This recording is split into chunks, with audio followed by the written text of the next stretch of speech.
যে কুফরি কালাম করবে সে কতটুকু গুনাহের অধিকারী হবে, আর যাকে করা হলো ব্যক্তিটি যদি মারা যায় তাহলে যে কুফরি কালাম করলো সে কি আল্লাহর কাছে ক্ষমা পাবে?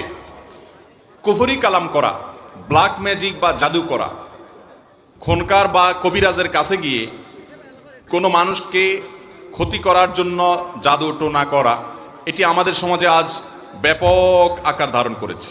এই রোগ আজ ঘরে ঘরে। অনেক মানুষ আছে তাদের ইসলাম সম্পর্কে সঠিক ধারণা না থাকার কারণে নিজেরই পরিবারের কোনো সদস্য, হয়তো এক ভাই আরেক ভাইয়ের জন্য, একজন যা অন্য যার জন্য, অথবা ভাই বোনের জন্য, এমনকি সন্তান মায়ের জন্য, মা সন্তানের জন্য পর্যন্ত অনেক কবিরাজের কাছে যায় তাবিজ নেওয়ার জন্য। এই তাবিজ এবং এই জাদু বান্টনার জন্য যে যায়, সেখানে কখনো কখনো যায় আপোষের জন্য, যা আমার প্রতি যেন টান সৃষ্টি হয়, শাশুড়ি ছেলে যেন স্ত্রীর প্রতি আকর্ষণ না থাকে, মায়ের দিকে যেন ঝুঁকে থাকে, সেজন্য মা অনেক সময় তাবিজ আনতে যায়। অনেক সময় স্ত্রী যায় কবিরাজের কাছে যে একটা তাবিজ দিয়ে দেন যাতে করে আমার স্বামী তার মার কথা না শুনে আমার কথা শুনে। এরকম আপোষের জন্য তাবিজ নেওয়ার প্রচলন আমাদের সমাজে আছে না নাই? আছে না নাই? মোহতারাম হাজরিন, এই বিষয়টি জঘন্য অপরাধ। জাদুকরের কাছে যদি কেউ যায় তাহলে এই ব্যক্তির আমল বরবাদ হবে, এবং এই আমলটি মানুষের, এই অপরাধটি মানুষের আমলকে নষ্ট করে দেয়। নবী সাল্লাল্লাহু আলাইহি ওয়াসাল্লাম বলেছেন, লাইসা মিন্না মান তাকাহানা আও তুকুহিনালা। যে ব্যক্তি গণকের কাছে যায় অথবা যে মানুষের জন্য ভবিষ্যৎ বলে দেয় গণকের গণনার মাধ্যমে, এই উভয় ব্যক্তির উপরে, অমান সাহারা ও সুহাইরালা, অথবা যে ব্যক্তি কারোর কাছে যায়, কবিরাজের কাছে যায় জাদু টোনার জন্য, তাবিজ ব্ল্যাক ম্যাজিক করার জন্য, এ জাতীয় কুফরি কালাম করার জন্য, এবং যে এটা করে দেয়, এদের উভয় সম্পর্কে নবী সাল্লাল্লাহু আলাইহি ওয়াসাল্লাম বলেছেন, লাইসা মিন্না, তারা আমার উম্মত হতে পারে। অতএব ভাইরা আমার, এই জাদু টোনা করা গুনাহের কথা আমরা অনেকে জানি না। অনেক লোক অসুস্থ হয়ে মারা যায় শুধুমাত্র ব্ল্যাক ম্যাজিকের কারণে। বিভিন্ন ডাক্তারের ট্রিটমেন্ট করতে করতে তার কোনো রোগ ধরা পড়ে না, অনেক সময় নামকাস্তে কিছু রোগ ধরাও পড়ে কিন্তু কোনো ট্রিটমেন্ট হয় না। সে দেখতে দেখতে আস্তে আস্তে আস্তে হারিয়ে যায়, শেষ হয়ে যায়, মৃত্যুর মুখে পতিত হয়ে যায়। এগুলোর অন্যতম প্রধান কারণ হলো ব্ল্যাক ম্যাজিক। ব্ল্যাক ম্যাজিককে একসময় মানুষ কুসংস্কার মনে করত। কোরআন ব্ল্যাক ম্যাজিকের অস্তিত্বের কথা উল্লেখ করেছে। এটিকে আজ পৃথিবীর মানুষ অস্বীকার করার কোনো সুযোগ পাবে না, কারণ আজ আধুনিক পৃথিবীতেও ব্ল্যাক ম্যাজিকের প্রচলন বহু পরিমাণে হয়। এই যে কদিন আগে বিশ্বকাপ ফুটবল শেষ হলো, সেখানে প্রভাবশালী খেলোয়াড়দের অনেককে প্রতিপক্ষের লোকেরা বা বাজিকরেরা তারা অনেক সময় ব্ল্যাক ম্যাজিক করতো। বিভিন্ন মেইন স্ট্রিম মিডিয়াতে, আন্তর্জাতিক গণমাধ্যমগুলোতে উঠে এসেছে। আমি নিজেও এরকম অনেকগুলো প্রতিবেদন পড়েছি। তাহলে বোঝা গেল ব্ল্যাক ম্যাজিকের অস্তিত্ব পৃথিবীতে আছে। মানুষের ক্ষতি করার জন্য ব্ল্যাক ম্যাজিকের ব্যবহার বেশিরভাগ ক্ষেত্রে হয়ে থাকে। অতএব নিজের ছেলেকে, নিজের স্বামীকে, নিজের ভাইকে, বোনকে, পরিচিত অপরিচিত মানুষকে অনেক সময় শত্রুতা থাকলে তার বিরুদ্ধে ক্ষতি করার জন্য কবিরাজের কাছে যায়। কবিরাজরা বিভিন্ন রকম কুফরি কালাম করে ব্ল্যাক ম্যাজিক করে থাকে, মানুষকে শারীরিকভাবে, আর্থিকভাবে ধ্বংস করে থাকে। কোনো মেয়ের জন্য বিয়ে না হয়, ব্ল্যাক ম্যাজিক করা হয়, বিয়ে হয় না, একের পর এক আসে কিন্তু বিয়ে কোথাও হয় না। ঠিক একইভাবে কোনো মানুষকে ব্ল্যাক ম্যাজিক করার পর তিনি অসুস্থ হয়ে পড়েন, আস্তে আস্তে শুকিয়ে যান, কোনো রোগ ধরা পড়ে না, রোগ ধরা পড়লেও ট্রিটমেন্ট হয় না, লোকটা আস্তে আস্তে মৃত্যুর কোলে ঢলে পড়েন। এরকম ব্ল্যাক ম্যাজিক আমাদের সমাজে আজ অহরহ হচ্ছে। আপনি ফেসবুকে গেলে দেখবেন তান্ত্রিক অমুক কামরূপ কামাখ্যা থেকে প্রশিক্ষণ প্রাপ্ত, দেখছেন না? দেখেন নাই? এগুলো সবগুলো ব্ল্যাক ম্যাজিশিয়ান। ইসলামী দণ্ডবিধিতে, ইসলামী রাষ্ট্র যদি থাকে, ইসলামী বিচার ব্যবস্থা যদি থাকে, ইসলামী দণ্ডবিধিতে এই ধরনের অপরাধীদের শাস্তি হলো সর্বোচ্চ মৃত্যুদণ্ড। কারণ এরা গোটা সমাজকে ধ্বংসের দ্বারপ্রান্তে নিয়ে যায়, সমাজকে অস্থিতিশীল করে, সমাজে অশান্তি সৃষ্টি করে। এজন্য ভালো করে শুনে রাখেন, এই ধরনের কবিরাজের কাছে যারা যাবেন, এই ধরনের জাদুকরের কাছে যারা যাবেন, যারা কুফরি কালাম করে, আপনি তাবিজ করতে গেলেন অন্যকে আপোষ করার জন্য, ক্ষতি করার জন্য, এর কারণে আপনার কবিরা গুনাহ হবে। কোনো কোনো ক্ষেত্রে আপনি বেঈমান পর্যন্ত হয়ে যেতে পারেন। এবং আপনার তাবিজ করার কারণে, আপনার ব্ল্যাক ম্যাজিকের কারণে কোনো মানুষকে ক্ষতি করতে গেলেন, জাদুটোনা করতে গেলেন, বানটোনা করতে গেলেন, এই ব্যক্তি যদি ক্ষতিগ্রস্ত হয়, মারা যায়, তাহলে আপনি খুনি হিসাবে কিয়ামতের ময়দানে উঠতে হবে। অতএব এই ধরনের অন্যায় থেকে, গুনাহ থেকে আমরা বেঁচে থাকবো তো ইনশাআল্লাহ। কোরআন থেকে আমরা শেফা গ্রহণ করতে পারি। আল্লাহ কোরআনে বলেছেন, ওয়ানুনাজ্জিলু মিনাল কোরআনি মা হুয়া শিফাউন ওয়া রাহমাতুল লিল মুমিনিন। এই কোরআন যে নাজিল হয়েছে, এটা ঈমানদারদের জন্য শেফা। এই শেফাটা গ্রহণ করার জন্য আপনি নিজে কোরআন তেলাওয়াত পড়ে ঝাড়ফুঁক করতে পারেন। যে কোনো অসুখ আপনার হয়, যে কোনো মুসিবত আপনার হয়, এমনকি ব্ল্যাক ম্যাজিকে আপনি আক্রান্ত, সূরা ফাতিহা পড়েন, নিজেকে নিজে ফু দেন, পানিতে তেলে পড়ে ফু দিয়ে সেটা আপনি শরীরে প্রয়োগ করেন, পান করেন, ব্যবহার করেন, ইনশাআল্লাহ বিইذনিল্লাহ যেই কোনো দুরারোগ্য ব্যাধি থেকে আল্লাহ তাআলা আপনাকে আপন অনুগ্রহে শেফা দান করবেন। এরপরে সূরা ইখলাস, সূরা ফালাক, সূরা নাস, তিনবার পরে কোনো পানিতে, খাবারে আপনি তেলে ফু দেন, সেটা প্রয়োগ করেন যথাযথ নিয়ম অনুযায়ী, অথবা নিজের প্রতি নিজে পড়ে ফু দেন, আল্লাহ রাব্বুল আলামিন আপনাকে শেফা দান করবেন। কোরআন থেকে শেফা গ্রহণ করা এটা জায়েজ আছে, নবী সাল্লাল্লাহু আলাইহি ওয়াসাল্লাম করেছেন, সাহাবায়ে কেরামও করেছেন। কিন্তু কুফরি কালাম করা, বান্টনা করা, এগুলোর জন্য কোনো অবস্থাতে ইসলামী শরীয়তের কোনো অনুমোদন নাই। আপনি নিজে শেফা লাভের জন্য কোরআন তেলাওয়াত করতে পারেন, আরেকজন লোককে ট্রিটমেন্ট করার জন্য আপনি কোনো ঝাড়ফুঁককারীর কাছে যেতে পারেন, যিনি কোরআন তেলাওয়াত করে আপনাকে ফু দিবে, ট্রিটমেন্ট করবে, সেটা জায়েজ আছে। কিন্তু কোনো আপনি এরকম তাবিজ ব্যবসায়ীর কাছে যাবেন, যে তাবিজ ব্যবসায়ী আপনাকে এরকম আপোষের তাবিজ দিবে, আপনার আরেকজনের ক্ষতির তাবিজ দিবে, শত্রুতা উদ্ধারের তাবিজ দিবে। অনেক যুবক আছে যে অবৈধ সম্পর্ক, হারাম সম্পর্ক করে মেয়েদের সাথে, সেই সম্পর্কে যাতে সেই মানুষটাকে যেন পায়, তার সাথে যেন বিয়ে হয়, সেটা যেন সফল হয়, এর জন্য অনেক তাবিজওয়ালার কাছে যায়। যে তাবিজওয়ালা একটা হারাম কাজ সহজ হওয়ার জন্য বা হারাম কাজে সহযোগিতার জন্য যে তাবিজওয়ালা উদ্যোগ নেয়, এই তাবিজওয়ালার তাবিজ ব্যবসায়ী হতে পারে, সে কখনো ভালো মুসলমান তো দূরের কথা মুসলমানই হতে পারে না। বিধায় বিশেষ করে এই আত্মীয় স্বজনের মধ্যে, নিজেদের মধ্যে একে অন্যকে ক্ষতি করার জন্য যে জাদুটোনা করেন, বান্টনা করেন, কবিরাজের কাছে যান, এই যাওয়াটা হারাম। আপনার যাওয়ার কারণে ওই লোক যদি ক্ষতিগ্রস্ত হয়, অসুস্থ হয়, মারা যায়, তো আপনি খুন করার, মানুষ হত্যা করার অপরাধী হয়ে কিয়ামতের ময়দানে উঠবেন। আল্লাহ তাআলা আমাদেরকে পাপ থেকে বেঁচে থাকার তৌফিক দান করুন। অনেক মা নিজের সন্তানকে তাবিজ করেন, অনেক সন্তান নিজের ভাইকে বোনকে তাবিজ করেন, অনেক স্ত্রী তার স্বামীকে করেন, অনেক স্বামী তার স্ত্রীকে করেন, হয়তো ভালোর জন্য করেন কিন্তু হয়ে যায় ক্ষতি। এই কোরআন থেকে শুধু রোগ থেকে শেফা লাভের জন্য আপনি এই আয়াতগুলো পড়বেন এবং ফু দিবেন। এছাড়া এই জাতীয় কোনো ধান্দায় আল্লাহর কালামকে অন্যায়ভাবে বা ভুলভাবে এটাকে কুফরি কালাম যারা করে তারা উপস্থাপন করে, অনেক সময় এটার ব্যবহার তো করা যাবেই না। আর বিভিন্ন রকমের কুফরি কালাম, মন্ত্র তন্ত্র পাঠ করে কোনো কিছু করা যাবে, এগুলোর প্রভাব আছে। এটাই তো ফিতনা দুনিয়াতে, যে শয়তানিতে অনেক প্রভাব আছে, কিন্তু আপনাকে বেঁচে থাকতে হবে। আল্লাহ তাআলা আমাদেরকে তৌফিক দান করুন। এরপরে প্রশ্ন হলো, মেয়ে দেখেছি বিবাহ করার জন্য, তবে সে দিনদার না, সে বলেছে বিবাহর পরে দিনদার হয়ে যাবে, তাকে বিবাহ করা কি উচিত হবে? নবী করিম সাল্লাল্লাহু আলাইহি সাল্লাম বলেছেন, তুনকাহুল মারআতু লিআরবাইন, মেয়েদের 4টি বিষয় দেখে সাধারণত সমাজে মানুষ মেয়েদেরকে বিয়ে করে। তাদের সৌন্দর্য, রূপ, লাবণ্য দেখে মানুষ বিয়ে করে, তাদের বংশমর্যাদা দেখে, দাপট প্রভাব দেখে মানুষ বিয়ে করে, মেয়ের পয়সাপাতি আছে, বাবার টাকা পয়সা আছে, জমি জমা আছে, সেগুলো দেখে মানুষ বিয়ে করে।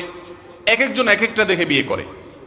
কিন্তু তোমরা বিয়ে করবে সব সময় দিনদারি দেখে, কোন মেয়ে আল্লাহর সাথে কত বেশি কানেক্টেড, সে আল্লাহকে কতটা চেনে, সে কতটা হালাল হারাম মেনটেন করে, সে কোরআন হাদিসের কতটা অনুসরণ করে, এটা দেখে তোমরা সেরকম ভালো মুত্তাকি পরহেজগার মানুষ দেখে বিয়ে করবে। যদি এরকম কোনো মানুষ জীবন সঙ্গী হিসাবে পেয়ে যাও, তো তোমার জীবনটা জীবন্ত জান্নাত হয়ে যাবে। ও খায়রু মাতাআদ দুনিয়া আল মারআতুস সালিহা, সৎ জীবন সঙ্গিনী যদি কেউ পেয়ে যায়, তার জীবনটা যত উপভোগ্য হয়। আল্লাহর জমিনে অনেক সম্পদ, অঢেল সম্পত্তি, অনেক প্রভাব প্রতিপত্তি পাওয়া মানুষগুলো তাদের জীবন সঙ্গী যদি দিনদার না হয়, আল্লাহ ভীরু না হয়, তারা কখনো সেরকম তৃপ্তি বা স্বাদ পেতে পারে। অতএব ইমানদার সবসময় দিনদারিতাকে দেখে বিয়ে শাদী করবে। নবী সাল্লাল্লাহু আলাইহি ওয়াসাল্লাম বলেছেন, ফাজফার বিজাতিদ দ্বীন, অতএব দিনদার জীবন সঙ্গী দেখে তুমি বিয়ে করবে, তাকে নির্বাচন করবে। বিধায় আপনি দিনদার মেয়ে দেখে বিয়ে করবেন, মেয়েরা দিনদার ছেলে দেখে বিয়ে করবেন। এখন মুশকিল হলো, বিয়ের সময় অনেক কথাই শোনা যায়। ছেলেরা কোনো মেয়েকে বিয়ে করতে গেলে মেয়ে পক্ষ বা মেয়ে বলে, হ্যাঁ দিনদার হয়ে যাবে, নামাজ পড়ে না কিন্তু আপনি পড়ায় নেবেন, শুনবে, অসুবিধা নেই। পর্দা করে না কিন্তু আপনি বিয়ে করেন, বিয়ের পরে সে পর্দা করবে, কথা শুনবে। আপনার যদি মনে হয় যে হ্যাঁ তাকে আপনি কথা শোনাতে পারবেন, আপনি বিয়ে করতে পারেন। কিন্তু যদি কেউ রেডিমেড পায়, তাহলে সে আনরেডিমেড জিনিস কেন নিতে যাবে? ঠিক কিনা বলেন? অতএব যুবকরা, দিনদার না সে দিনদার হবে, সেটাতে কেন যাবেন যদি দিনদার আপনার হাতের নাগালে থাকে? আল্লাহ তাআলা আমাদেরকে দিনদার জীবন সঙ্গিনী গ্রহণ করার তৌফিক দান করুন। যে আল্লাহকে ভয় করে তার সাথে আপনার জীবন যাপন হবে উপভোগ্য, আর যার অন্তরে আল্লাহর ভয় নাই তার সাথে আপনার জীবন যাপন কখনো উপভোগ্য হতে পারে। বিধায় আল্লাহ ভীরু জীবন সঙ্গিনী আমরা তালাশ করবো ইনশাআল্লাহ। এরপর প্রশ্ন হলো, বিবাহের উপযুক্ত বয়স হয়েছে, তবে ভালো কর্ম না থাকা বিবাহ করতে পারছি না, করণীয় কি? কারোর যদি বিয়ের বয়স হয় কিন্তু বিয়ে করার মতো আর্থিক সঙ্গতি না থাকে, তো নবী আলাইহিস সালাম তার জন্য নির্দেশ করেছেন, মান ইসতাতা মিনকুম ইয়া মা'আশারাশ শাবাব, তিনি বলেছেন, হে যুবকেরা, হে তরুণরা, মান ইসতাতা মিনকুমুল বাআতা ফালিয়াতাযাওয়াজ, তোমাদের মধ্যে যে ব্যক্তি বিয়ে করে স্ত্রীর ভরণ পোষণ দেওয়ার ক্ষমতা রাখে, বিয়ে করার সক্ষমতা যার আছে, মোহর দেওয়ার সক্ষমতা যার আছে, সেই জন্য বিয়ে করে দেরি যেন না করে। অমাল্লাম ইয়াস্তাতি, আর যার এই ক্ষমতা নাই, ফালাইহি বিসসাওম ফাইন্নাহু লাহু ওয়িজা, সে যেন রোজা রাখে। রোজা বেশি বেশি নফল রোজা রাখলে তার চরিত্রকে সে হেফাজত করতে পারবে। এই জন্য একজন যুবক তরুণ, তার পয়সা কড়ি হয়নি, এখনো বিবাহ করার মতো সামর্থ্য হয়নি, কিন্তু বিয়ে করা প্রয়োজন। নিজের চরিত্রকে হেফাজতের জন্য তিনি রোজা রাখবেন, গুনাহ থেকে বাঁচার চেষ্টা করবেন, আর উপার্জন করার চেষ্টা করবেন।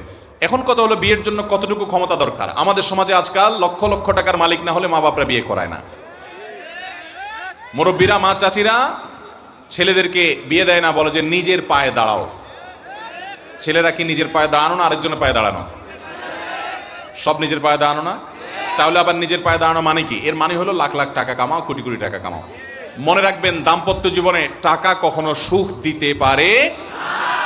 যে সমস্ত 60-70 বছরের চাচারা, মুরব্বীরা, বাবারা স্টেজে আছেন বা প্যান্ডেলে আছেন, ওনারা ওনাদের স্ত্রীকে সারা বছরে একটা শাড়িও কিনে দিতে পারেন নাই অনেকে।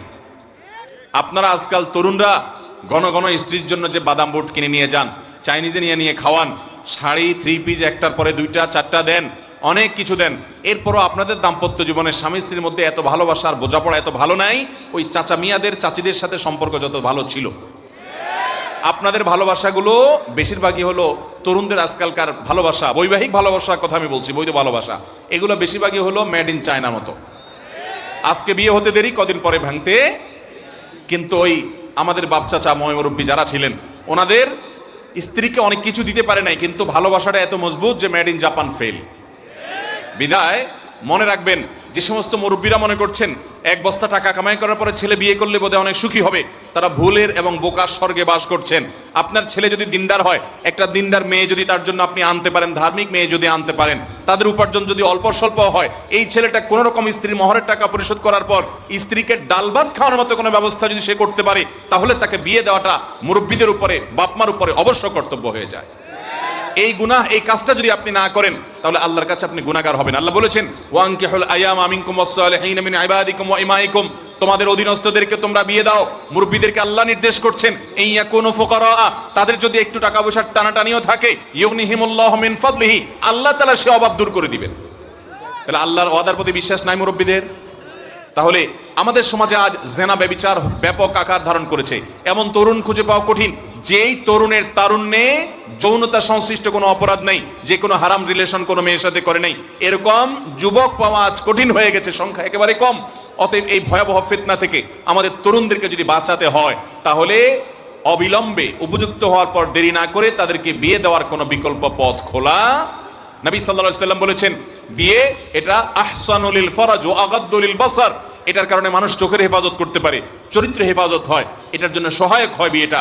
আল্লাহ তাআলা আমাদের তরুণদেরকে অল্প বয়সে অর্থাৎ উপযুক্ত হওয়ার পর দেরি না করে দ্রুততার সাথে বিয়ে করার তৌফিক দান করুন। আমাদের মুরব্বীদেরকে, তাদের মা বাবাদেরকে আল্লাহ তাআলা হেদায়েত দান করুন, তাদের দিলটাকে আল্লাহ তাআলা নরম করে দেন। আমাদের বাপ চাচারা, মুরব্বীরা যারা আছেন, আপনারা বেশিরভাগ বিয়ে করেছেন 18, 20, 21 বছর বয়স, আরো অনেকে 14, 15, 16 বছর বয়সে বিয়ে করছেন, ঠিক না ঠিক? আপনাদের এত আগে বিয়ে না করলেও চলতো, কারণ আপনাদের আমলে এত ফিতনা দুনিয়াতে ছিল। এখন তরুণদের সামনে হাজারো ফিতনা, বিনোদনের নামে যৌনতা, বিলবোর্ডের নামে যৌনতা, খেলার নামে যৌনতা, শিক্ষার নামে যৌনতা, সর্বত্র যৌনতার এমন ছড়াছড়ি যে তরুণরা নিজেদেরকে নিয়ন্ত্রণ করতে পারছে। অতএব এই ফিতনা সংকুল সময়ে তাদেরকে আরো অনতি বিলম্বে দ্রুততার সাথে বিয়ে দেওয়া দরকার। নবী সাল্লাল্লাহু আলাইহি সাল্লাম বলেছেন, তোমাদের ছেলে মেয়েরা যখন বিয়ের উপযুক্ত হয়ে যায়, আর দেরি না করে অবিলম্বে তাদেরকে বিয়ের ব্যবস্থা করো, না হলে এই জমিনে ফিতনা, ফাসাদ, ইফটিজিং, ধর্ষণ, জেনা, ব্যভিচার বাড়তে থাকবে। এটাকে পৃথিবীর কোনো কালচার, কোনো সভ্যতা নিয়ন্ত্রণ করতে পারবে। অতএব বিবাহের কোনো বিকল্প নাই মানুষের চরিত্রকে হেফাজত করবার জন্য। কিন্তু যুবক, মহর দেওয়ার ক্ষমতাও নেই, ছাত্র মানুষ, উপার্জনও করছেন না, রোজা রাখবেন এবং আপনি বাপ মার খেদমতের পাশাপাশি, পড়াশোনার পাশাপাশি কোনো একটা উপার্জনের পথ খুলবেন। আমাদের দেশে বেশিরভাগ যুবকরা বেকার, এজন্য আড্ডা ফাড্ডা, দুনিয়ার সমস্ত আলতু ফালতু কাজের সাথে তারা জড়িয়ে পড়ে। ছাত্র জীবন থেকে সম্ভব হলে টিউশনি শুরু করে দিবেন, সম্ভব হলে কোনো একটা উপার্জনের পথ শুরু করবেন। আল্লাহ তাআলা ইনশাআল্লাহ বারাকা দান করবেন, চেষ্টা করবেন তো ইনশাআল্লাহ। এরপরে প্রশ্ন হলো, পীর সাহেবের মাদ্রাসায় দান করলে সে নাকি কবর থেকে দানকারীর জন্য দোয়া করে, এটা কতটুকু সত্য? পীর সাহেব কবর থেকে দোয়া করবে? পীর সাহেবের মাদ্রাসায় দান করলে যে পীর সাহেব কবর থেকে দোয়া করে আপনার উপকার করতে পারে, ওই পীর সাহেবের মাদ্রাসার আর্থিক অভাব দূর করার জন্য পীর সাহেব দোয়া করতে পারে না? পীর সাহেবের দোয়ার প্রতি আপনার যদি এত আস্থা হয়, মরার পরে ওনার নাকি দোয়া করার ক্ষমতা আছে, অথচ আমরা জানি নবী আলাইহিস সালাম বলেছেন, ইদা মাতাল ইনসান ইনকাতা আনহু আমালুহু ইল্লা আন সালাসা। মানুষ যখন মারা যায় তার সমস্ত আমলের দুয়ার বন্ধ হয়ে যায়, কিচ্ছু সে করতে পারে না, শুধু তিনটা খোলা থাকে। যদি দুনিয়াতে সাদকা জারিয়া করে যায়, এর সব তার আমলনামা যায়। নেক্সট সন্তান রেখে যায়, সে দোয়া করলে এটা তার উপকারে আসে। আর যদি কোনো উপকারী এলেম মানুষকে শিক্ষা দিয়ে যায়, রেখে যায়, তাহলে এটার সব সে পেতে থাকে। এছাড়া আর কোনো কিছু করার, কোনো আমল করার সুযোগ থাকে না। তাহলে এই হাদিস থেকে বোঝা যাচ্ছে, মরার পরে কোনো মানুষ, সে পিসাব হোক আর যেই সাবই হোক, তার কবর থেকে আমাদের জন্য দোয়া করার কোনো ক্ষমতা, এই ক্ষমতা নাই দেখেই ইসলাম আমাদেরকে কবর জিয়ারত করতে বলেছে। আপনি কবরের পাশে গিয়ে দোয়া করেন, আসসালামু আলাইকুম বা সালামুন আলাইকুম দারা কওমিন মুমিনিন। হে কবরবাসী ইমানদার, আপনাদের প্রতি আল্লাহর শান্তি বর্ষিত হোক। আপনি কবরে যে জিয়ারত করে তার জন্য দোয়া করেন। সে যদি নিজে দোয়া করতে পারতো, তাহলে সবাই মুসল্লিরা বা সাধারণ মানুষেরা কবরবাসীকে দোয়া করার জন্য, কবর জিয়ারত করতে গিয়ে তাদের জন্য শান্তির দোয়া করার দরকার হতো না। এখান থেকে বোঝা যায় এবং হাদিস থেকে বোঝা যায়, মারা যাওয়ার পরে তার আর দোয়া করার ক্ষমতা থাকে। যদি আপনার পিসাবের দোয়া করার এত পাওয়ারই থাকে, তাহলে সেক্ষেত্রে তার মাদ্রাসার অভাব অনটন দূর করার জন্য এই জাল হাদিস বানায়া মিথ্যা কথা বলে আপনার থেকে দান নেওয়ার দরকার কি? তার মাদ্রাসার অভাব দূর করার জন্য আপনার জন্য দোয়া করবে, তারপর আপনি মাদ্রাসায় দান করবেন। এসব না করে ডাইরেক্ট সে আল্লাহর কাছে দোয়া করলেই তো হয়, আল্লাহ আমার মাদ্রাসার অভাব দূর করে দেন, তাহলে তার আপনার দান করাও লাগে না। তাইলে বোঝা গেল এটা ভণ্ডামি, এটা মিথ্যা কথা, এটা প্রতারণা। আমাদের দেশে অনেক মানুষ এই ধরনের প্রতারণার মধ্যে পড়ে আছে। তারা মনে করে পিসাব তাদেরকে পার করে দিবে। তারা শুধুমাত্র পিসাবকে দান সাদকা করবে, হাদিয়া তোফা দিবে, আর পিসাব তাকে পার করে দিবে। দুনিয়াতে বিশেষ করে আমাদের দেশে, আমাদের সমাজে 2 নম্বর পথ ছাড়া কিচ্ছু হয় না। বেশিরভাগ কাজগুলাই 2 নম্বর পথে হয়। সামনের পথে কিচ্ছু নাই, পিছনের দুয়ারে সব আছে। ট্রেনের টিকিট কাটতে গেলে, বিশেষ করে ঈদের সময় দেখা যায়, কালোবাজারে সব টিকিট নিয়ে গেছে। পিছনের দুয়ারে গেলে টিকিট পাওয়া যায়, মূল কাউন্টারে গেলে টিকিট নাই। ঠিক না ঠিক? তো সবকিছু পিছনের দুয়ারে গেলে হয়, দালাল ধরলে হয়, মামু খালু ধরলে হয়, ডাইরেক্ট গেলে হয় না। এই জন্য মানুষ মনে করে আল্লাহর কাছেও বোধহয় ডাইরেক্ট আমল করে যাওয়া যাবে না, পিসাবদেরকে হাদিয়া তোফা দিলে তারা বোধহয় দালালি করে আল্লাহর কাছে পার করে দিবে। এটা কখনো সঠিক হতে পারে? আল্লাহর সাথে বান্দার সরাসরি কানেকশন হবে। বিধায় কোনো পিসাব যদি বলে আপনাকে পার করে দিবে, তরায় দিবে, তাহলে সেক্ষেত্রে সেটা মিথ্যা কথা। কিয়ামতের ময়দানে ওই পিসাব নিজের জান নিয়ে দৌড়ের উপরে থাকবে। ঠিক না ঠিক? কিয়ামতের ময়দানে আল্লাহ তাআলা সুপারিশের যাদের অনুমতি দিবেন তারা সুপারিশ করবেন, এবং আল্লাহর হাবিব সাল্লাল্লাহু আলাইহি ওয়াসাল্লাম সুপারিশ করবেন।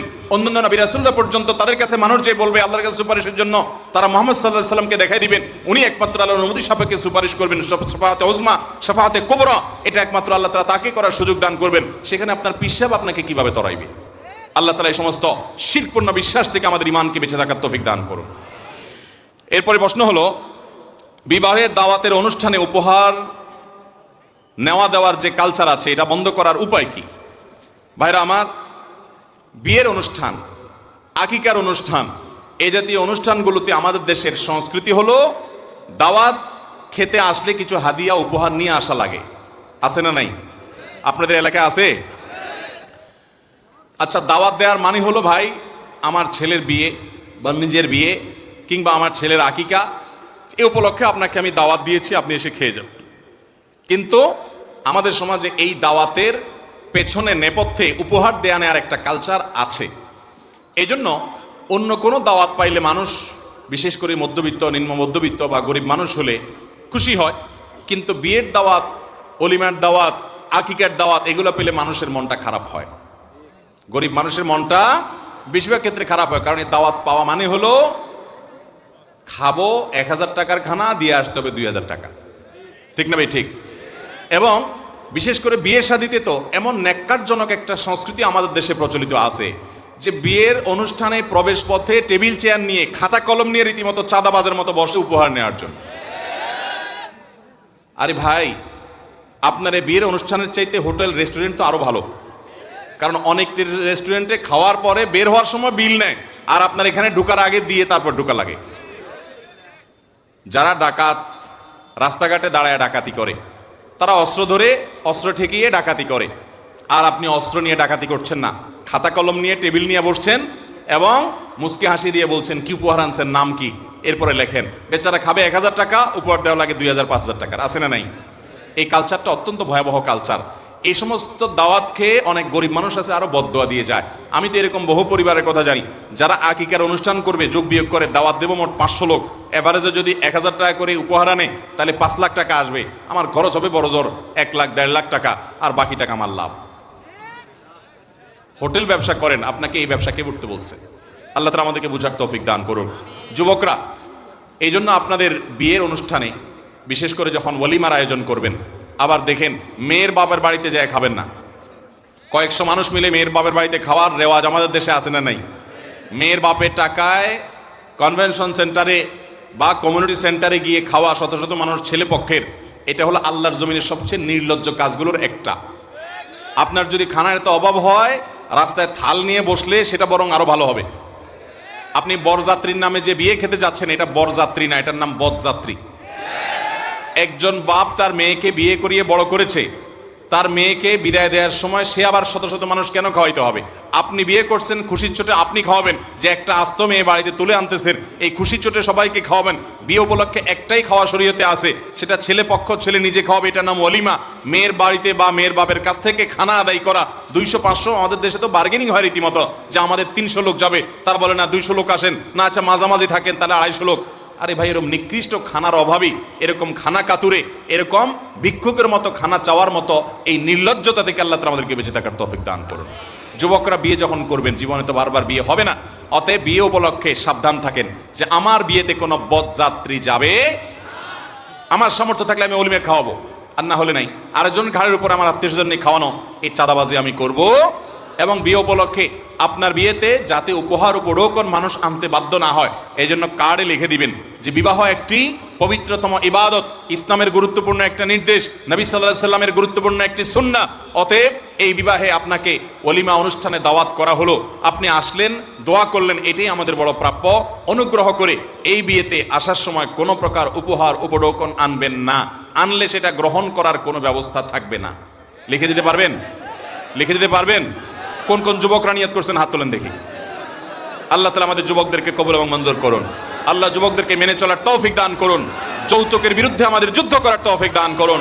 আমরা যৌতুক মুক্ত বিবাহ করব তো ইনশাআল্লাহ। মেয়ের বাপের বাড়ি থেকে চাঁদাবাজি করা বন্ধ করব তো ইনশাআল্লাহ। মেয়ের বাবার বাড়ি থেকে বদযাত্রী খাওয়া বন্ধ করব তো ইনশাআল্লাহ। আল্লাহ আমাদের তৌফিক দান করুন। বিয়ে উপলক্ষে যে মানুষ দাওয়াত দিবেন, সে দাওয়াত দিয়া মানুষের কাছ থেকে চাঁদাবাজি করা বন্ধ করব তো ইনশাআল্লাহ। আল্লাহ তাআলা আমাদেরকে তৌফিক দান করুন। মেয়ের বাপদেরও দায়িত্ব আছে, মোহর ধরে রাখবেন 10 লাখ, 5 লাখ, 20 লাখ, ছেলেদের উপরে অত্যাচার করবেন সেটাও চলবে। বিয়েকে সহজ করতে হবে, বিয়েকে সহজ করতে হবে। লাখ লাখ টাকা দিয়ে আপনি ভালো ছেলে নাও পেতে পারেন, ভালো ছেলে যদি পান তো মোহরের ক্ষেত্রে ছাড় দিবেন। নবী আলাইহিস সালাম বলেছেন, ওই বিয়েতে বেশি বরকত হয় যে বিয়েতে মোহরের পরিমাণ কম থাকে। আপনি মনে করেন মোহর বেশি হলে আপনার মেয়ের বিয়েটা অনেক দামি বিয়ে হবে। এক সাহাবীরা বলতেন যে মোহর বেশি হওয়া মেয়েদের কাবিন বেশি ধরা, এটা যদি অনেক বরকতময় কাজ হতো তো মুহাম্মদ সাল্লাল্লাহু আলাইহি সাল্লামের মেয়েদের বিয়ের মহারণা অনেক বেশি ধরা হতো, অথচ সেটা ধরা হয়। অতএব এই অনাচার আমাদেরকে বন্ধ করতে হবে, চেষ্টা করবো তো ইনশাআল্লাহ। এরপরে প্রশ্ন হলো, বিবাহ করিয়ে যৌতুক নেওয়া যাবে কিনা? এটা তো মাত্র বললাম। বিয়ে করিয়ে যৌতুক এটা আবার কি? বিয়ে করে যৌতুক এটা তো বুঝলাম, বিয়ে করাইয়া যৌতুক এটা আবার কি? এটা আমার মনে হয় এরকম, অনেক বাপ মা আছে টাকা পয়সার দরকার হলে ছেলেকে বিয়ে করায়, আছে না নাই? অর্থাৎ বিয়ে করানো হচ্ছে, উদ্দেশ্য হলো বিয়ে উপলক্ষে মেয়ের বাপের কাছ থেকে চাঁদাবাজি করবে। অনেকে এত এত সূক্ষ্মভাবে চাঁদাবাজি করে, ডাইরেক্ট বলে না যে যৌতুক দেন, বলে যে হাওলাত দেন। ঠিক না? ঠিক। এই হাওলাতের টাকা কিয়ামতের আগে আর দেওয়া হবে? আল্লাহর জমিনের সবচেয়ে বড় জুলুমগুলোর একটা হলো বিয়ে হয়েছে, এই উপলক্ষে আপনি মেয়ের বাবার বাড়ি থেকে যৌতুক আদায় করছেন। আচ্ছা বলেন তো, একটা মেয়ে জন্মের পর তার শৈশব, কৈশোর, বড় হওয়া, এই সবগুলোর পিছনে হাজার হাজার লক্ষ লক্ষ টাকা খরচ হয়, চিকিৎসা খরচ, পড়াশোনা খরচ, তার ভরণ পোষণ, এই সব কিছু দিয়ে একটা আস্ত মেয়ে তাকে রেডি করেছে, শিক্ষিত করেছে, বড় করেছে, খাইয়ে দাইয়ে শিক্ষা দীক্ষা চিকিৎসা সব কিছু দিয়ে তার বাপ মা লক্ষ লক্ষ টাকা ইনভেস্ট করেছে। এরপরে আপনি যে বিয়ে করে আস্ত মেয়েটা আপনার বাড়িতে তুলে নিয়ে যাচ্ছেন, তার সারা জীবনে সে যা অর্জন করেছে বাপের বাড়িতে থেকে, এটার সার্ভিস সব দিবে আপনার বাড়িতে গিয়ে, কাজ করবে আপনার বাড়িতে, খেদমত করবে আপনার বাড়িতে, ছেলে মেয়ে আপনারগুলাকে মানুষ করবে, রান্না বাড়া যা শিখেছে সেটা দিয়ে আপনার বাড়িতে গিয়ে কাজ করবে, সে যা শিক্ষা অর্জন করেছে সেটা দিয়ে আপনার বাড়িকে আলোকিত করবে। তাহলে সে তার বাপের বাড়ি থেকে যতটুকু উপার্জন করেছে, যা কামাই করেছে ভালো কিছু, তার লাভটা আপনি ভোগ করবেন। এরপরে আবার ওই মেয়ের বাপের কাছ থেকে যদি আপনি কিছু দাবি করেন, তাহলে এর চাইতে বড় জুলুম আল্লাহর জমিন আর কিছু হতে পারে? যৌতুক নেওয়া হারাম, এবং এই হারাম কাজ অনেক যুবকরা আছেন, অনেক মুরব্বীরা আছেন, এটা তারা খুব ঠান্ডা মাথায় করেন। অনেক মুরব্বীরা ছেলেকে বিয়ে করান, ছেলেকে বিদেশ পাঠাবেন, একটা ভিসা পাইছেন, ভিসা কেনার টাকা নাই, টিকেটের টাকা নাই, তাহলে এই উপলক্ষে বিয়ে করে ফেলায়, এবার শ্বশুরবাড়ি থেকে আনায়া তারপর ভিসার টাকা পরিশোধ করে। আছে না নাই? এই চাঁদাবাজি থেকে আল্লাহ তাআলা আমাদেরকে বেঁচে থাকার তৌফিক দান করুন। তাহলে যৌতুক মুক্ত বিয়ে করবো তো ইনশাআল্লাহ। এরপরে প্রশ্ন হলো, অনেক সেকুলার সুশীল বলছেন পাঠ্য বইয়ে উল্লেখিত বিবর্তনবাদের অপব্যাখ্যা দিচ্ছেন আলেমরা, বইয়ে নাকি মানুষকে বানরের সন্তান বলা হয়নি, এ বিষয়ে আপনাদের বক্তব্য কি?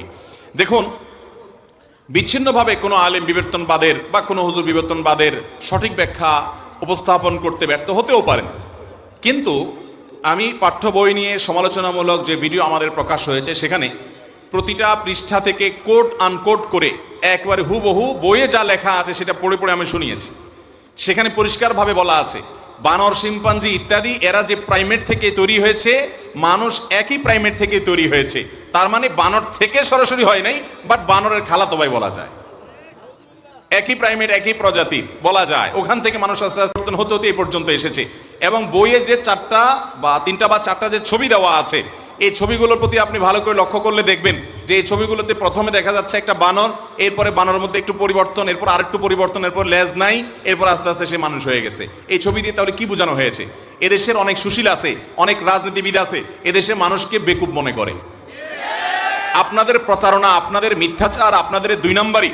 আমাদের এদেশের বেশিরভাগ মানুষ ধার্মিক, সে মুসলমান হোক কিংবা হিন্দু হোক, তাদের ট্যাক্সের টাকায় তাদের ছেলে মেয়েকে তাদের ধর্মবিরোধী, ইমান বিরোধী কথা শিখাবেন, আবার ছল ছাত্র দিয়ে আলেমদের দোষ দিবেন। আপনি বইয়ের মধ্যে যে ছবিগুলো দিয়েছেন, বানরের ছবি থেকে আস্তে আস্তে একটা পর্যায়ে মানুষ হয়ে যাওয়া, আপনি কি বোঝাতে চেয়েছেন?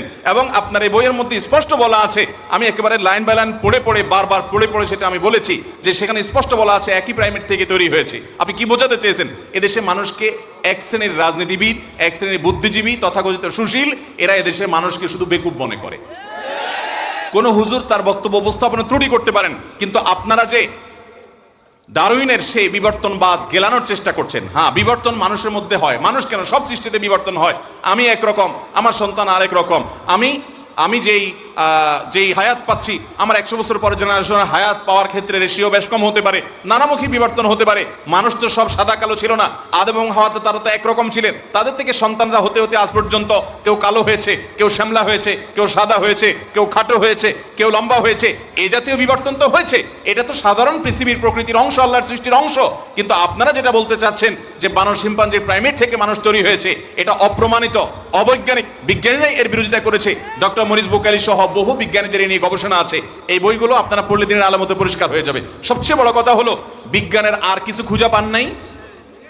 এই আকথা কুকথা যেটা নিয়ে স্বয়ং বিজ্ঞানীদের মধ্যে মত পার্থক্য আছে।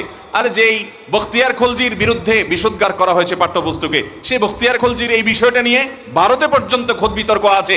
কংগ্রেসের করণ সিং এর সাথে আপনার সীতারাম, যিনি আপনার সেখানকারই আরেকটা দলের নেতা, তার সাথে বিতর্ক হয়েছে রীতিমতো। সেই বিতর্কে রীতিমতো বখতিয়ার খলজির বিরুদ্ধে যে অপবাদ দেওয়া হয় তিনি পাঠাগার ধ্বংস করেছেন, দুই পক্ষ দুইটা কথা বলছেন, বিতর্কিত বিষয়টা, অথচ সে বিষয়টা আপনি পাঠ্যপুস্তকে একেবারে অবধারিত, একেবারে সন্দেহাতীত, এরকম ওহির মতো মনে হচ্ছে আপনি বসায় দিচ্ছেন।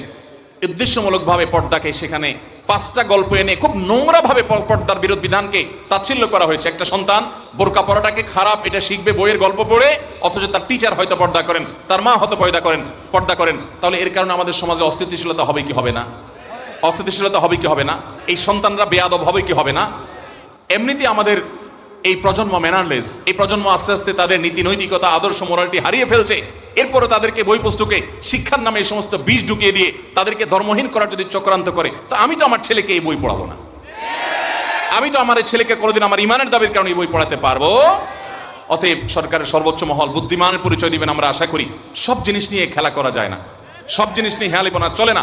কিছু মানুষ অস্থিতিশীল পরিস্থিতি সৃষ্টি করার জন্য, দেশের পরিস্থিতি ঘোলাটে করার জন্য, কোনো দুর্বসিন্ধির জন্য তারা এরকম কাজ করেছে বলে আমাদের বিশ্বাস।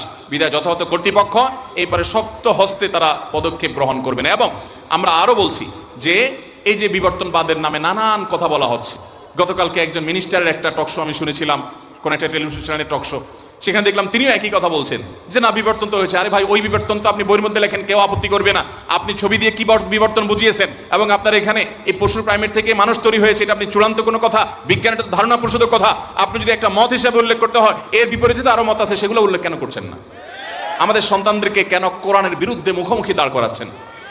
কেন সন্তানদেরকে আপনি তথাকথিত আপনার গল্পের নামে আপনি সন্তানদেরকে পর্দার প্রতি এরকম অবজ্ঞা অশ্রদ্ধা করে সেটা করে গড়ে তুলছেন?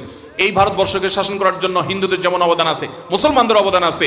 এখানে তিতুমিলের বাঁশের কেল্লা হয়েছে এই ভারতবর্ষে, এবং এই ভারতবর্ষে খেলাফত আন্দোলন হয়েছে, এখানে অনেক কিছু হয়েছে। আপনি সেগুলো সবগুলোকে ইগনোর করে শুধুমাত্র হিন্দুর অবদানকে তুলে ধরে মুসলমান শাসকদেরকে ভিলেন বানাচ্ছেন। আরে ভাই, আল মুসলিমুনা ফিল হিন্দ ভারতবর্ষের একজন বড় লেখক এবং মুসলিম বিশ্বের অন্যতম বড় গবেষক, মুসলিম বিশ্বের নোবেল খ্যাত বাদশাহ ফয়সাল অ্যাওয়ার্ড পাওয়া কয়েকজন ভারতবর্ষের মানুষের একজন ছিলেন সৈয়দ আবুল হাসান আলী রাদভী রহমতুল্লাহ আলাইহি। তার লেখা বই আল মুসলিমুনা ফিল হিন্দ আরবিতে, এটার বাংলা হয়েছে, ডক্টর আফম খালিদ হোসেন বাংলা করেছেন, ভারতবর্ষে মুসলমানদের অবদান। এই বই আপনি দেখবেন সেখানে স্পষ্ট লেখা হয়েছে অনেকগুলো ইতিহাসের অংশের ভিতরে একটা হলো যে এই ভারতবর্ষে তুখমি নামক একটা আম ছিল। শুধুমাত্র মুসলিম শাসকেরা এই ভারতবর্ষের শাসন করতে এসে পৃথিবীর বিভিন্ন প্রান্ত থেকে তাদের নিজ নিজ ভূমি থেকে বিভিন্ন আমের জাত এনে, কলম এনে উন্নয়ন করেছে। আজ বিভিন্ন সুস্বাদু আম যে ভারতবর্ষে আমরা খাই, সব মুসলমানদের আনা। ভারতবর্ষের যত গর্ব আছে, গর্বের যত ধন আছে, কুতুব মিনার বলেন, লালকেল্লা বলেন, আপনি এরকম দিল্লি শাহী মসজিদ বলেন, আপনি তাজমহল বলেন, এরকম সব বড় বড় স্থাপনাগুলো সব মুসলমানদের করা। এই ভারতবর্ষ থেকে সতীদাহ দূর করবার জন্য রাজা রামমোহন রায়ের যেরকম অবদান আছে, মুসলমানদের অবদান তার চাইতে বেশি আছে। এই ভারতবর্ষকে সাজাবার জন্য মুসলিম সুলতানরা এসেছেন, তাদের ভুল ত্রুটি থাকতে পারে, কিন্তু তারা ইংরেজদের মতো এই দেশ লুট করে ইংল্যান্ডে নিয়ে যায় নাই। ভারতবর্ষের মুসলিমদের সবার কবরে ভারতবর্ষেই আছে। অতএব আমাদের পাঠ্যপুস্তকে বাচ্চাদেরকে শিক্ষার নামে যা শেখানো হচ্ছে, সুপরিকল্পিতভাবে তাদেরকে ধর্ম বিদ্বেষী করার চক্রান্ত করা হচ্ছে। এটা মুসলমানদের চিন্তাধারার পরিপন্থী, খ্রিস্টানদের চিন্তাধারার পরিপন্থী, হিন্দুদের চিন্তাধারার পরিপন্থী। বাংলাদেশের আবহমান কাল থেকে চলে আসা সংস্কৃতি হলো এদেশে মেয়েরা মাথায় কাপড় দেয়, মুসলমান মেয়েরাও দেয়, এমনকি হিন্দু মেয়েরাও মাথায় দেয় কি দেয় না? অতএব বই পুস্তক থেকে শিশুদের মাথা থেকে কাপড় সরিয়ে ফেলা হচ্ছে। মাদ্রাসার বই, সেখানে পর্যন্ত বাচ্চাদের মাথায় কাপড় নেই। কয়েকটা শ্রেণী বইয়ের আমার অফিসে কয়েকজনকে আমরা দায়িত্ব দিয়েছিলাম চেক করার জন্য। আজকে আমাকে তারা রিপোর্ট দিল যে এই বইয়ের আগা মাথা কয়েকটা বই, ইসলাম শিক্ষা বই ছাড়া কয়েকটা বইয়ে একটি জায়গায় আল্লাহ শব্দ পর্যন্ত কোথাও নাই। যে দেশের বাচ্চারা, যে দেশের মানুষ, সর্ববয়সে মানুষ আল্লাহ ছাড়া কথা বলেন না, বঙ্গবন্ধু যেখানে তার বক্তব্যে ইনশাআল্লাহ ছাড়া, আল্লাহর নাম না ছাড়া কথা বলতেন না, সে দেশে বইগুলোতে আল্লাহর নাম পর্যন্ত উল্লেখ নাই। এই বই কখনো আমার সন্তানের জন্য আমি পড়াতে পারি? এই বই পড়ে শিক্ষিত হওয়ার চেয়ে আমার সন্তান মূর্খ থাকা হাজার গুণ ভালো। আমার সন্তান মুসলমান থাকুক, ও শিক্ষিত হওয়ার নাম করে নাস্তিক যেন না হয়, সে চেষ্টা আমাদের অবশ্যই করতে হবে। এই জন্য আমি অবশ্যই জোরালোভাবে আমার দাবি থাকবে যে যথাযথ কর্তৃপক্ষ বিষয়টাকে খুব সিরিয়াসলি নেবেন, এবং কিছু লোক, কিছু কুচক্রী মহল এদেশকে অস্থিতিশীল করবার জন্য যে চক্রান্ত করেছে, সেই চক্রান্তটাকে নস্যাৎ করে এই বইকে পুনরায় লেখা হবে, এবং এখানে উদ্দেশ্যমূলকভাবে ইসলাম বিদ্বেষ, ধর্মবিদ্বেষ দোকানো থেকে বাঁচিয়ে থাকা হবে এবং বিরত থাকা হবে। সেটা আমাদের এদেশের সকল মানুষের প্রাণের দাবি, ঠিক কিনা বলেন? আল্লাহ তাআলা আমাদের সবাইকে সে পথে হাঁটার তৌফিক দান করুন। কর্তৃপক্ষকে সেই সিদ্ধান্ত বিলিষ্টিভাবে গ্রহণ করার তৌফিক দান করুন। হাতে গোনা কয়েকটা নাস্তিক, তাদের হাতে গোড়া দেশের ধার্মিক মানুষরা জিম্মি হবে। ধর্ম বর্ণ নির্বিশেষে, মুসলিম হিন্দু নির্বিশেষে, এটা কখনো গ্রহণযোগ্য হতে পারে? ধর্ম বিযুক্তির এই প্রচেষ্টা কখনো সফল হবে? এদেশের মানুষ ধর্মপ্রাণ, এই বাস্তবতাকে অস্বীকার করা হবে সবচেয়ে বড় বোকামি। আল্লাহ তাআলা আমাদের সবাইকে বোঝার তৌফিক দান করুন। এরপরে প্রশ্ন হলো, বর্তমান সময় ইসলামিক গানে ব্যাকগ্রাউন্ড মিউজিক ব্যবহার করে, সেটা কতটা যুক্তিসঙ্গত? ইসলামিক গানে, ইসলামিক গজলে, হামদ বা নাতের মধ্যে দেখা যায় কথা ভালো, আল্লাহর প্রশংসা হচ্ছে, নবীর প্রশংসা হচ্ছে, অথচ এই গানের ব্যাকগ্রাউন্ডে দেখা যাচ্ছে যে মিউজিক আছে, খুব সূক্ষ্মভাবে সেটা দেওয়া আছে না নাই অনেকগুলো। এই গানগুলো শোনা জায়েজ হবে না। যে গানের কথামালা ভালো, ইসলামিক গান, সঙ্গীত, ইসলামী সঙ্গীত বা ইসলামী গজল, নাত, হাম, অথচ সেগুলোর ব্যাকগ্রাউন্ডে মিউজিক দেওয়া আছে, এটা হলো নেক্সুরতে ধোঁকা। এটা হলো নেক্সুরতে কি ধোঁকা। আপনি যদি শরবতের সাথে হালকা করে বিষ মিশিয়ে খান, কি বলেন, ক্ষতি হবে কি হবে না? অতএব আপনি সূক্ষ্মভাবে ব্যাকগ্রাউন্ড মিউজিক, আপনি সেখানে মিউজিক ব্যবহার করেছেন ব্যাকগ্রাউন্ড সাউন্ডে, তাহলে সেক্ষেত্রে গানের কথামালা যত ভালোই হোক সেটা গুনাহ, সেটা শোনা কি হবে না, জায়েজ হবে। এরপরে প্রশ্ন হলো, জমজমের পানির মতো বরকতময় জিনিস বিক্রি করা কি জায়েজ? কিভাবে বুঝবো কোনটা আসল আর কোনটা নকল জমজম? ভাইরা আমার, জমজমের পানি বিক্রি করা জায়েজ কিনা এ বিষয়ে প্রথম কথা হলো, জমজমের যে কূপ, সে কূপের যে পানি এটা বিক্রি করা, অর্থাৎ কূপের পানি কূপে থাকা অবস্থায় বিক্রি করা জায়েজ নাই। অর্থাৎ এই পানি কেউ নিতে হলে টাকা দিয়ে নিবে, এরকমটি করা বা এরকম শর্ত দেওয়ার বা সেই পানি বিক্রি করা, ওই কূপে থাকা অবস্থায় ওটা বিক্রি করার কোনো অধিকার কারোর জন্য নাই এবং সেটা জায়েজ নাই। কিন্তু কূপ থেকে পানি উত্তোলন করে বোতলজাত করা হয়েছে, প্যাকেটজাত করা হয়েছে, এরপর সেটা কেউ কিনে নিল বা সংগ্রহ করলো, করে নিজের কাছে নিয়ে আসলো, পরিবহন করলো, সংরক্ষণ করলো। এই যে সংরক্ষণ, পরিবহন, এখানে তার শ্রম সময় ব্যয় করা হয়েছে। এখন সে নিজে যে এটা সংগ্রহ করে এনেছে, এনে সে তার কাছে রেখেছে, পরিবহন করেছে, এখানে তার শ্রম সময় ইত্যাদি যেহেতু ইনভেস্ট হয়েছে, অতএব সে এটা অন্য কারোর কাছে বিক্রি করতে পারে। এই ব্যাপারে সারা বিশ্বের সমস্ত উলামা ইকরাম একমত, কারোর কোনো দ্বিমত নাই। তাহলে জমজমের পানি এটা পরিবহন করার পর, বোতলজাত করার পর সেটা এনে কেউ বিক্রি করতে পারে, শরীয়তের দৃষ্টিকোণ থেকে সেটা নিষেধ না। কিন্তু সৌদি আরবের থেকে রাষ্ট্রীয়, তাদের সৌদি আরব সরকার সৌদি আরব থেকে বাণিজ্যিক উদ্দেশ্যে জমজমের পানি পরিবহন করা বা এটা বাইরে নিয়ে যাওয়া, শিপমেন্ট করা, এটার কোনো সুযোগ তারা রাখে নাই। হাজী সাহেবদের জন্য হাদিয়া দেওয়া হয়, তারা কিনে দু চারটা নিজেদের জন্য আনতে পারে। তো সেটা আনার পর কোনো হাজী সাহেব যদি কারোর কাছে বিক্রি করেন, পিওর জমজমটা কোনো প্রকার ধোঁকা প্রতারণার আশ্রয় না নেন, তাহলে শরিয়ার দৃষ্টিকোণ থেকে সেটা নাজায়েজ কোনো কাজ না। বিশেষ করে এদেশে হাজার হাজার মানুষ আছে যারা উমরায় যেতে পারেন না, হজে যেতে পারেন না, সে সামর্থ্য নেই। কিন্তু জমজমের পানি সম্পর্কে আব্দুল ইবনে আব্বাস রাদিয়াল্লাহু তাআলা বলেছেন, মা উজমজম আলিমা শুরিবালা, জমজমের পানি যে উদ্দেশ্যে খায় সে উদ্দেশ্য হাসিল হয়। কেউ অসুস্থ থাকলে এই পানি শেফার উদ্দেশ্যে খেলে আল্লাহ তাআলা তাকে আরোগ্য লাভ করেন, আরোগ্য দান করেন। বিধায় এই জমজম যে গরিব মানুষ হজ উমরা করতে যেতে পারে নাই, তৌফিক হয় নাই, কোনো হাজির কাছ থেকে তিনি নিয়ে পান করতে পারেন অথবা কিনে তিনি এটা পান করতে পারেন শেফার উদ্দেশ্যে, সেটা জায়েজ আছে। কিন্তু কোনো কেউ যদি সে পানি বিক্রি করতে গিয়ে প্রতারণা করে, আসল পানির জায়গায় নকল পানি দিয়ে দেয় বা মিক্স করে দেয়, তাহলে সেক্ষেত্রে সে প্রতারণা করার কারণে অপরাধী হবে। অন্য 10টা পণ্যে যেরকম ধোঁকাও দেওয়ার কারণে গুনাহ হবে, এক্ষেত্রে একই গুনাহ তার হবে এবং এক্ষেত্রে তার দায়িত্বশীল আচরণ করতে হবে। তবে আমরা বলবো, এই ধরনের বরকতময় জিনিস কয় টাকার দাম, এটা বিক্রি করার চাইতে মানুষকে হাদিয়া দেওয়া উত্তম। এবং হাদিয়া দেওয়ার ক্ষেত্রে আপনি আশেপাশে অসুস্থ মানুষ, পরিচিত অপরিচিত মানুষকে অল্প অল্প করে দেন, কিন্তু আপনি হাদিয়া দেন, এটা হলো সবচাইতে উত্তম। কিন্তু যদি কেউ বিক্রি করে, শরিয়াত দৃষ্টিকোণ থেকে সেটা নাজায়েজ বা হারাম নয়। সৌদি আরবের দোকানে দোকানে সব জায়গায় বিক্রি হয়, সমস্ত উলামা ইকরাম এটাকে জায়েজ বলেছেন। তবে আবারও বলছি যে বিক্রির ক্ষেত্রে প্রতারণার যেন আশ্রয় নেওয়া না হয়। আনাই হয় 2-4টার বেশি আনা যায়ও না। অতএব এটা একান্ত কেউ কাউকে প্রয়োজনে দিতে পারেন।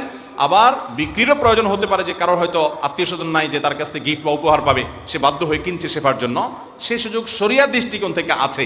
এ ব্যাপারে নিষেধাজ্ঞা শরিয়ার দৃষ্টিকোণ থেকে নাই। মহিলারা একটি বাড়িতে একত্রিত হয়ে যে সালাতুত তাসবিহ নামাজ পড়ে, তার প্রমাণ কোরআন হাদিসে পাওয়া যায় কিনা? একত্রিত হয়ে মহিলারা কোনো জায়গায় সালাতুত তাসবিহ নামাজ পড়বে, এরকম কোনো নির্দেশনা কোরআন হাদিসে কোথাও 5 ওয়াক্ত নামাজের জন্যই মহিলাদেরকে মসজিদে যেতে উৎসাহিত করা হয় নাই, বরং নবী সাল্লাল্লাহু আলাইহি ওয়াসাল্লাম বলেছেন, ওয়াবুয়ুতুন্না খায়রুল লাহুন্না, মেয়েদের জন্য বাসায় নামাজ পড়াটা অধিকতর উত্তম। তবে তারা বাইরে গেছে, বাজারে গেছে, ডাক্তারের কাছে গেছে, মার্কেটে গেছে, সেখানে গিয়ে তারা ডাক্তারের কাছে বা কাজে গিয়ে বা বাহিরে গিয়ে, বেড়াতে গিয়ে, সফরে থেকে নামাজের ওয়াক্ত হয়েছে, অবশ্যই বাজারের পাশে সব মসজিদে মেয়েদের সালাতের ব্যবস্থা থাকা দরকার, যাতে করে মেয়েদের ওয়াক্ত হলে সালাত পড়তে পারে।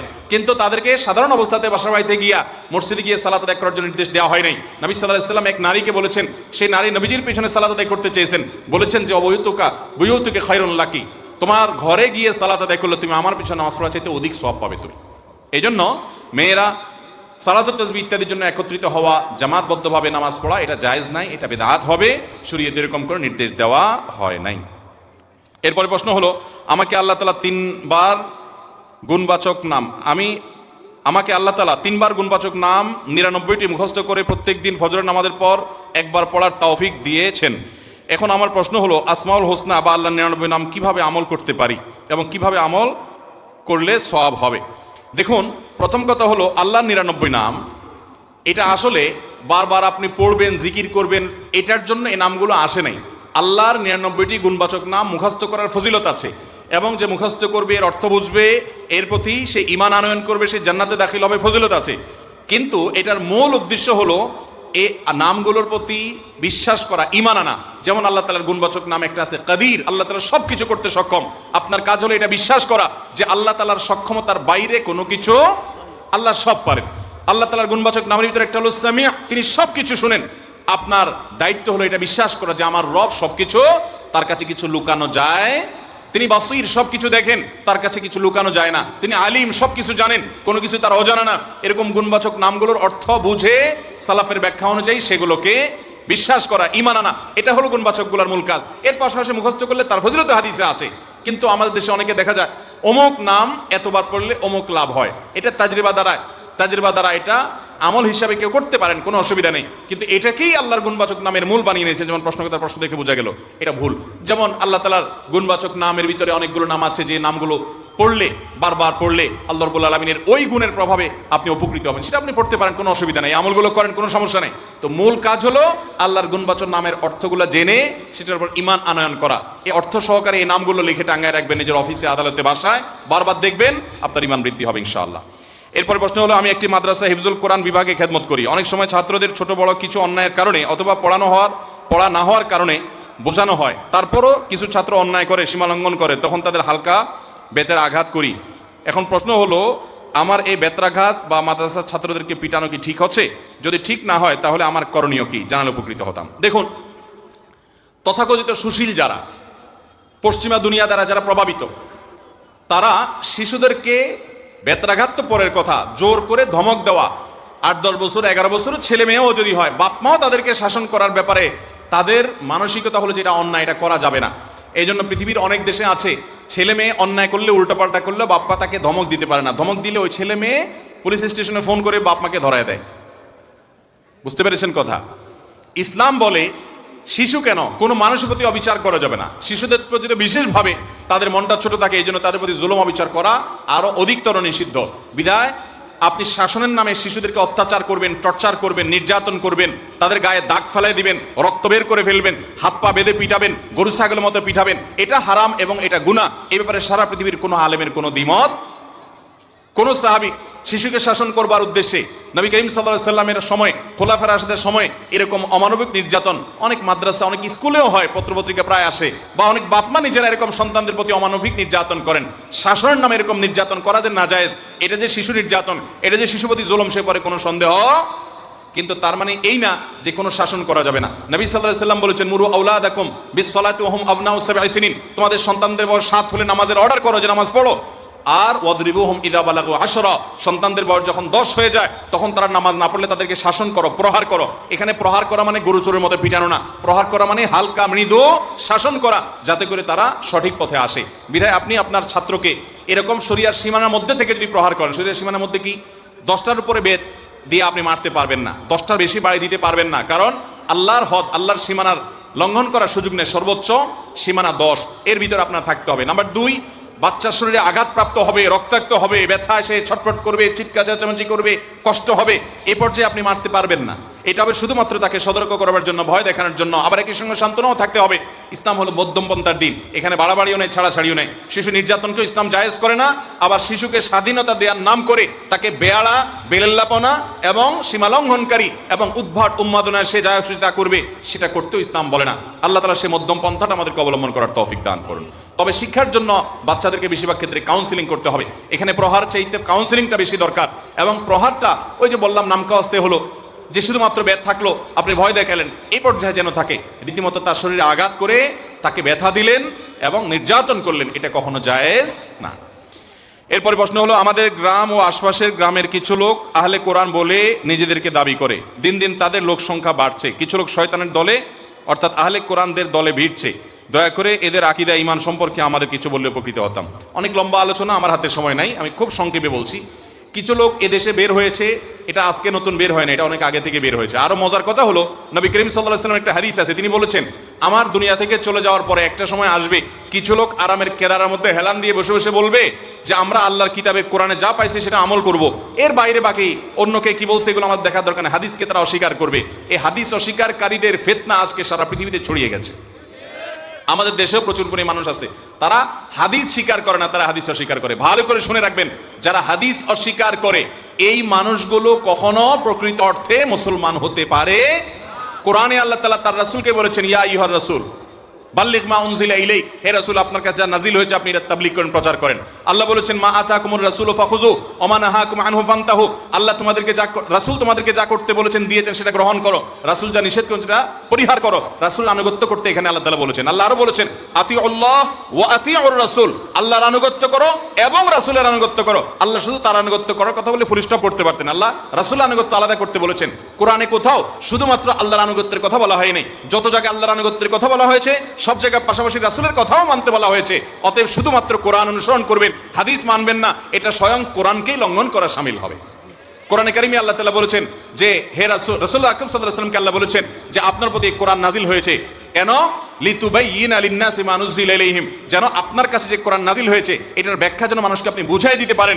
আল্লাহ রাসূলের পরে কোরআন নাজিল হয়েছে সেটা আপনি নেবেন, অথচ আল্লাহই কোরআনে বলতেছেন যে আপনি তাদেরকে এটার ব্যাখ্যা করে দেন, তার ব্যাখ্যাটা হাদিসটা আপনি নেবেন না। এটা স্বয়ং কোরআনকে অস্বীকার করা ছাড়া আর কিছু হতে আল্লাহ তাআলা এই বিভ্রান্তি থেকে আমাদেরকে বেঁচে থাকার তৌফিক দান করুন। আর দুইটা প্রশ্ন উত্তর দিয়ে আমরা এরপর প্রতিযোগিতায় যাব। আকিকা কততম দিনে দেওয়া উত্তম? ছেলে হলে দুইটা, মেয়ে হলে একটা আকিকা দিতে হয় কেন? আকিকা সপ্তম দিনে দেওয়া সুন্নত, 7 দিন পরে না, সপ্তম দিনে। সপ্তম দিন মানে হলো যেই বারে সন্তান জন্মগ্রহণ করবে, শিশু জন্ম হবে, ওই বারটা হবে প্রথম, এরপরে দ্বিতীয়, তৃতীয়, চতুর্থ এভাবে করতে করতে সপ্তম দিনে আকিকা দেওয়া সুন্নত। এটা হিসেব করার একটা সহজ বুদ্ধি হলো, ধরুন সন্তান রবিবারে জন্ম নিয়েছে, হিজরি বর্ষের রাত আগে আসে, শনিবার দিবাগত রাত আসে, এটা রবিবার ধরা হবে, বা রবিবার দিনে জন্মগ্রহণ করেছে, যেই বারে জন্মগ্রহণ করবে পরবর্তী সপ্তাহের আগের বারটা হবে আকিকার দিন। রবিবারে জন্মগ্রহণ করলে পরের শনিবার হবে আকিকার দিন, শনিবারে জন্মগ্রহণ করলে পরের শুক্রবার হবে আকিকার দিন, শুক্রবারে জন্মগ্রহণ করলে পরের বৃহস্পতিবার হবে আকিকার দিন। ওটা হলো সপ্তম দিন, ওই দিনটাতে আকিকা করা সুন্নত। আকিকাকে বিলম্ব করে অনেকে যে কোরবানির সাথে করবো না, আকিকা সপ্তম দিনে করাটাই হলো কি সুন্নত। 14তম 21তম দিনে করার কথা হাদিসে আসছে। এখন কথা হলো আকিকা ছেলেদের বেলায় দুইটা, মেয়েদের বেলায় একটাই, বৈষম্য কেন? এখানে নারীবাদী এসে হাজির, ঠিক না বে ঠিক?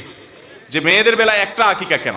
দেখুন, আকিকার একটা অন্যতম উদ্দেশ্য হলো এটা মানুষের সুস্থতার জন্য ইন্স্যুরেন্সের মতো। বিভিন্ন হাদিস থেকে বোঝা যায় রোগবালাই থেকে, বিপদ আপদ থেকে শিশুকে রক্ষার জন্য এটা কার্যকরী একটা ব্যাপার। আল্লাহ তাআলা মেয়েদের শরীরে তুলনামূলকভাবে ছেলেদের চাইতে বেশি ইমিউন বা রোগ প্রতিরোধ ক্ষমতা দিয়ে রেখেছেন। এই জন্য তাদের বেলা একটা হলে যথেষ্ট হয়ে যায়, ছেলের বেলা একটা হলে হয় না, দুইটা লাগে। এখানে বৈষম্য না, আল্লাহর চাইতে আপনি বেশি বুঝেন না। এই জন্য আপনি দেখবেন যে ছেলেদের তুলনায় মেয়েরা দেখবেন যে হায়াত বেশি পায়, অসুস্থ ছেলেরা তুলনামূলক বেশি হয়। তাছাড়া ছেলেরা বাইরে কাজ করতে হয়, তারা নানা বিপদ আপদ, অ্যাক্সিডেন্ট, দুর্ঘটনার মুখোমুখি যতটা হয়, মেয়েরা তুলনামূলকভাবে ছেলেদের চাইতে এই ক্ষেত্রে সেফ থাকে। এই নানা কারণে ছেলেদের সেফটির প্রয়োজনটা আরো বেশি হয়, আশঙ্কা বিপদ আপদের আরো বেশি হয়, রোগবালাই আরো বেশি হয়, ইমিউন সিস্টেম কম হয়, বৈজ্ঞানিকভাবে এটা প্রমাণিত। এইসব নানা কারণে ছেলেদের জন্য দুইটা আর মেয়েদের জন্য একটা। এখানে বৈষম্য না, যারা আল্লাহর বিধানের পরে ঈমান রাখে তাদের কাছে কোনো যুক্তি রাখে না, তারা আল্লাহ এবং তার রাসূল সাল্লাল্লাহু আলাইহি ওয়াসাল্লামের সবকিছু থেকে অকপটে মানে, ঠিক কিনা বলেন?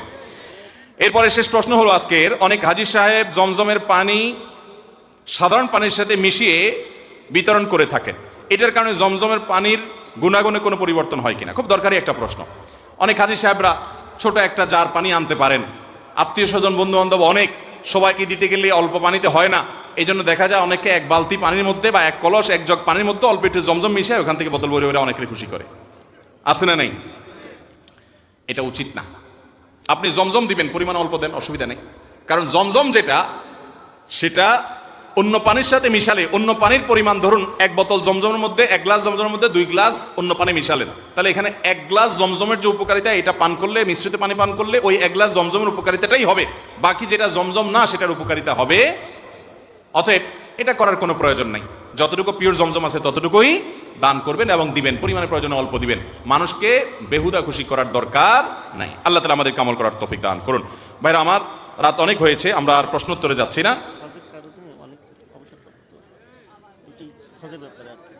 সরকারির অবসরকালীন টাকা দিয়ে হজ করা যাবে কিনা? অবসরকালীন টাকাটার মালিক কি সরকার না যে চাকরি করে সে? তাহলে যে আপনার টাকা হয় তো আপনি এটা দিয়ে হজ করতে কোনো অসুবিধা, হালাল টাকা কিনা সেটা হলো বড় কথা। সরকারি চাকরি করে ঘুষ খেয়ে পেট ফুলিয়ে সেই টাকা দিয়ে আপনি হজ করছেন, তাহলে সেটা কি হবে না? জায়েজ হবে না। হালাল টাকা যদি হয়, অবসরের টাকা নিয়ে আপনি পেনশনের টাকা নিয়ে চাকরি করতে পারবেন, কোনো অসুবিধা নাই। জাযাকুমুল্লাহ খাইর। এই ক্যামেরাম্যান বসো বসো বসো, কাজ শেষ হয় না এখনো। ভাই, আমার কাছে পুরস্কার অনেক, কিন্তু আমার হাতে সময় খুব কম। আমি পটাপট প্রশ্ন করব, খুব দ্রুততার সাথে উত্তর দিবেন। প্রথম প্রশ্ন হলো, আমি আমার শুরুতে বক্তব্য বলেছি 3টা আমল মানুষকে সদ্য ভূমিষ্ঠ হওয়ার সন্তানের, যারা আগে হাত তুলেছেন তারা বাতিল, সদ্য ভূমিষ্ঠ হওয়ার সন্তানের মতো নিষ্পাপ করে দেয়। এই প্রশ্নের উত্তর যারা দিতে পারবেন মুখে বলবেন না, শুধু হাত তোলেন। ওই টুপিওয়ালা ভাই আগে হাত তুলছে। হ্যাঁ সবার নাম, হ্যাঁ আপনি বলেন আগে। হ্যাঁ বলেন একটা একটা কি? পাপ পঙ্কিলতা মুক্ত হজ, যৌনতা মুক্ত হজ। হ্যাঁ এক। উত্তম রূপে উজু করে